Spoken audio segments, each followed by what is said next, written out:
You can skip this section if you looked at video 1 in this series.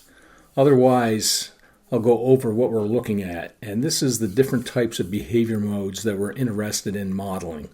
And there's exponential growth, exponential decline, goal-seeking, S-shaped or logistics growth, overshoot and collapse, and oscillation. And the argument is that these behavior modes will show up in the actual data. And it may not be identical. It may be a combination of these different behavior modes that you're observing in your data. And when we're modeling, we want to know what type of structure will generate the different behavior modes. And this series of videos is going to show you what structure, or what very simple structure, will generate the different behavior modes. What you're seeing here is S-shaped or logistics growth. It's common in a lot of products or agricultural systems, environmental systems. It's carrying capacity, really. So there are two things that are going on. One is that you have a growth phase, and things seem to be growing exponentially. And then you have this balancing or goal-seeking phase that is kicking in. And what this should indicate is that there are two types of structures that are generating this behavior. There's a reinforcing loop generating the exponential growth, and then there is a balancing loop that's going to lead us to this goal-seeking type of behavior. And what we'll do now is we're going to build a simulation model capable of generating S-shaped or logistics growth. I've opened up Stella, and it's a blank. We're just starting, so I want to go over to my time units, and I think I'll run this out from 0 to 25.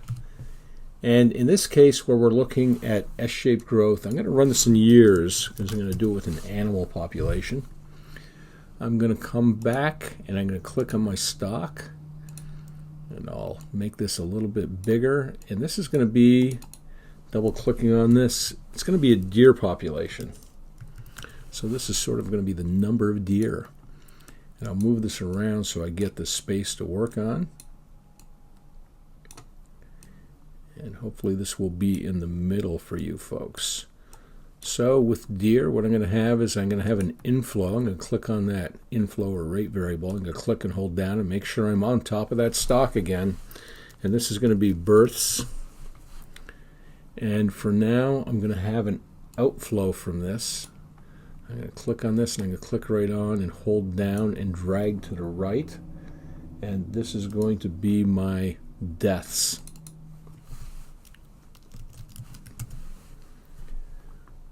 I'm going to click on my converter. I know I'm going to have an average life of deer.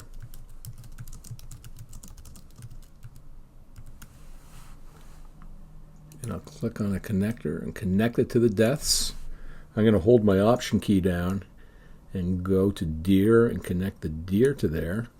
I've got those connections, and I'm going to also need a baseline birth rate.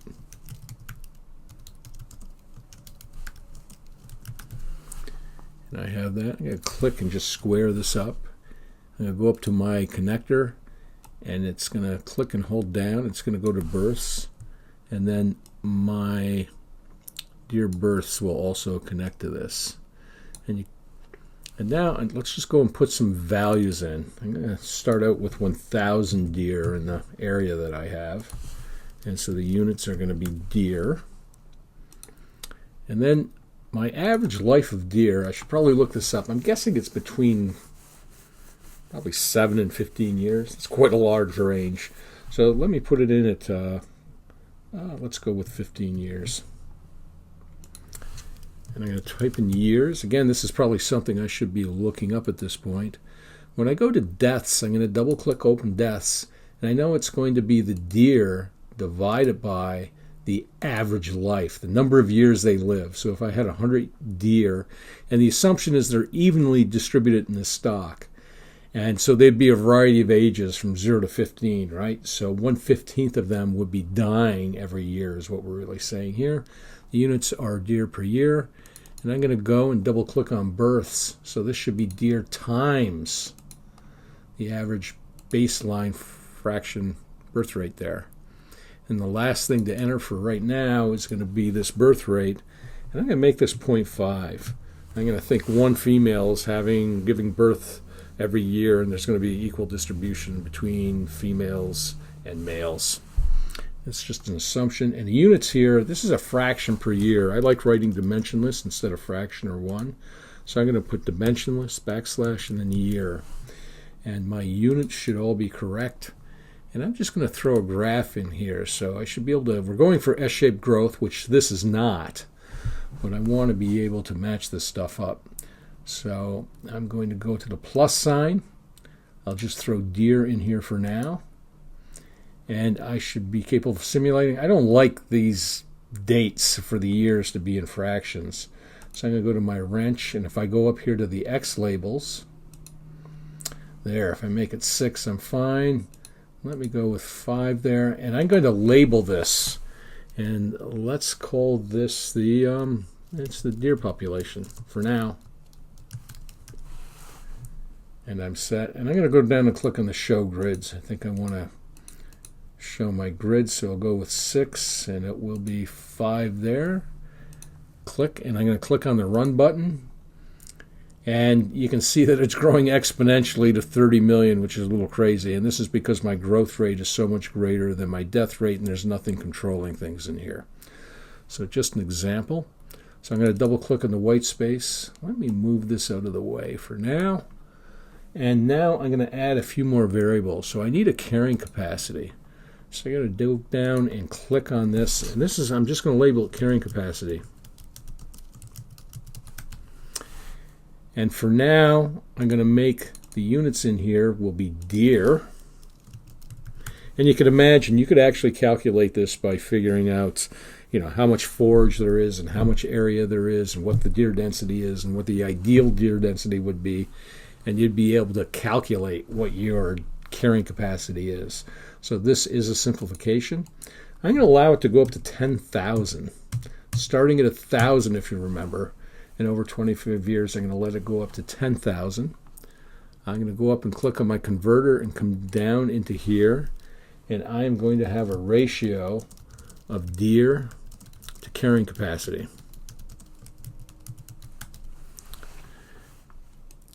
And anytime you see someone talking about a ratio, what they're talking about is it's going to be division is what you should be thinking about.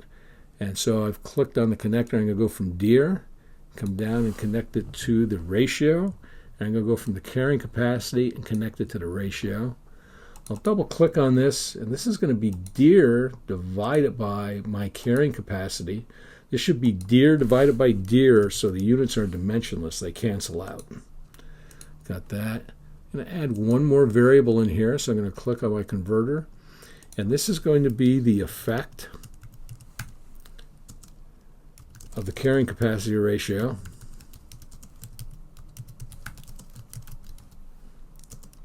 on births.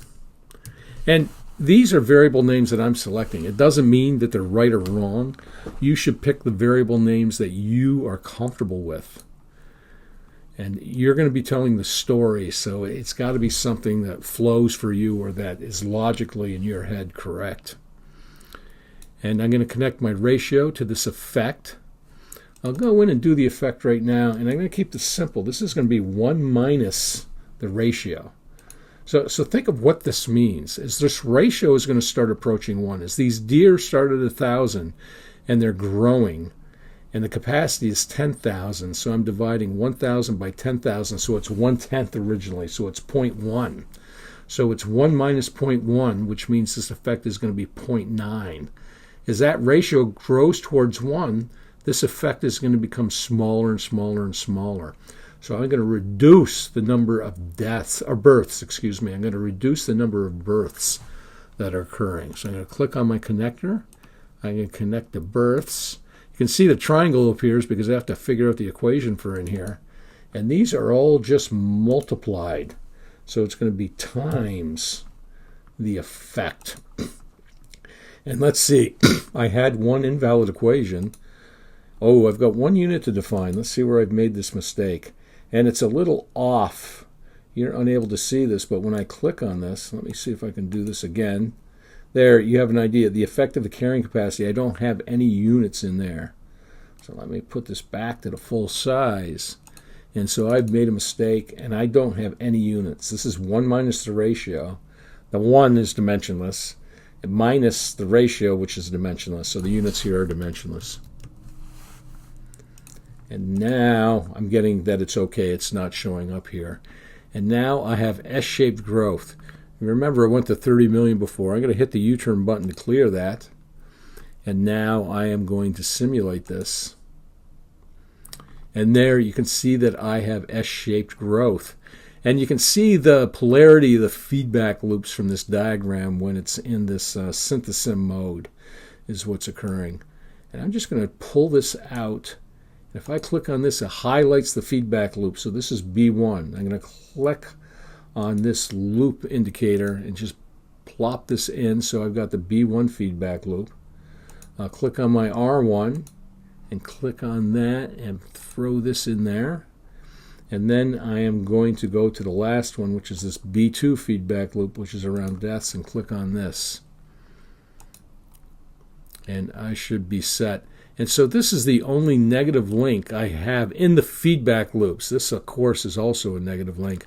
But because this is not changing, it's grayed out is what it is. The software can only calculate the polarity of the links when the link is changing. And because this isn't changing, it's not going to be identified. But I have 1 minus. So I'm going to simplify things right now. And I'm going to double click on this. And I'm only going to put the minus signs in. And so, just to save myself some time.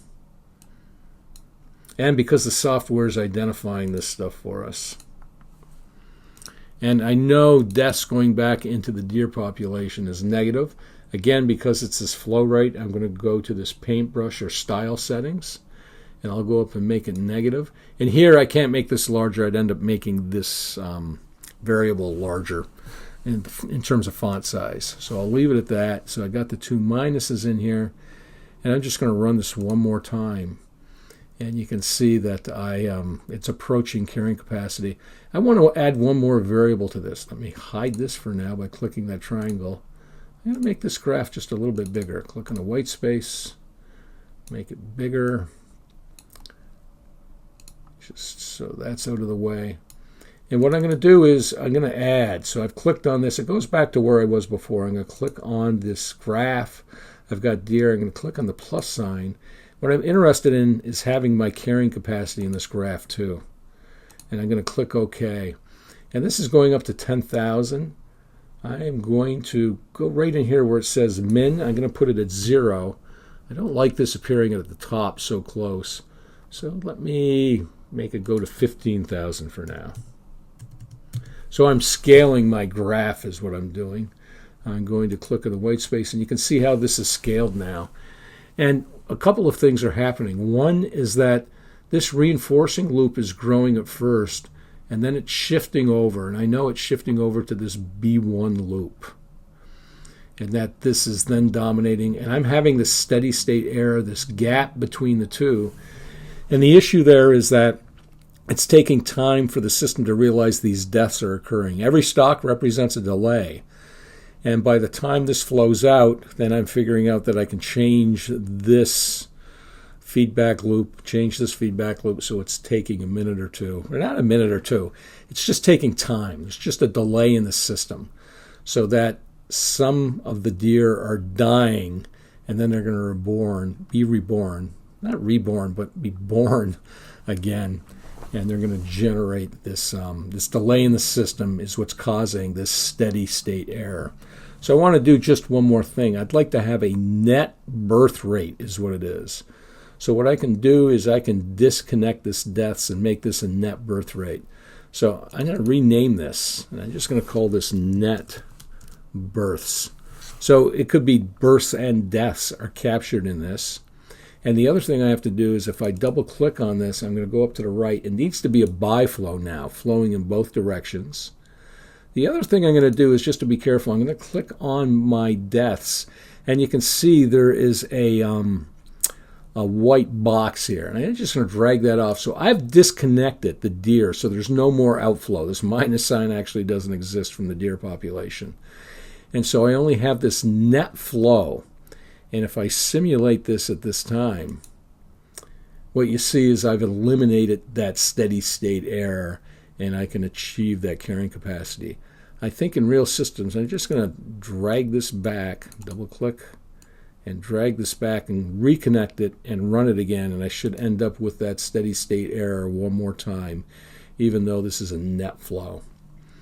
So this is how to build a net flow, and the net flow is simply, it's the inflow minus the outflow is what we're saying here, right? So hopefully this makes sense. Ask me if you have questions. And I've got this, and I'm going to stop for now. So this is what I want to show you folks, is how to do a net flow that this generates S-shaped growth. I will show you one more thing. Let's go in with the net flow. So I'm going to double click in the white space. I'm just going to delete this for now. This feedback loop is showing a question mark because the feedback loop no longer exists. The software is wondering where it is. I'm going to just delete that. I'm going to delete my average deer life also. So I'm going to run this one more time, show you it's the same thing. It's going, and I've eliminated the carrying capacity, or not the carrying capacity, I've eliminated that steady state error. And now what I'm going to do is I'm going to change this graph. I'm going to get rid of my carrying capacity. And what I'm going to add into here is I'm going to go plus, and I'm going to go to this net births and add the net births into this graph. And it's down and it's low, and I'm going to go down and click so that it's on the right side of the graph. And I'll close this, and now you can see the scales have been adjusted and stuff. But what's happening is I can tell when the shift in loop dominance is occurring. So this is the rate. This is the net births, this red dotted line. I'm going to double click on this, and I'm going to go to marker type and just put numbers on there. Easier to see. And the rate is growing and growing and growing, and then it's slowing down and it's actually stopping. And at this point, right when this net births is flat, that's when the first derivative, if we're doing calculus, is 0. And at that point, we're shifting loop dominance. The exponential growth is stopping at this point, and the balancing loop, the B1 feedback loop, is kicking in, and it's starting to dominate the system at that point in time. And I'm going to simulate this, and what you can do is you'll see how the thickness of the lines is changing. And I'm going to go down and grab this, and I'm going back, and right now the balancing feedback loop is still dominating the system as I'm going backwards in time. A balancing loop is still dominating. So you can see this balancing feedback loop, it's the thick lines around here. This is the strongest feedback loop, and only one can be the strongest at any point in time. I'm going to continue to go back, and the scales are readjusting, and it's only, you can see that the reinforcing loop is starting to get stronger, but these other feedback loops are still dominating. And it's just at this point that the shift is starting to occur, and that reinforcing loop is becoming stronger. You can see that this line is getting thicker. And as I back this off, the reinforcing loop is stronger and stronger and stronger.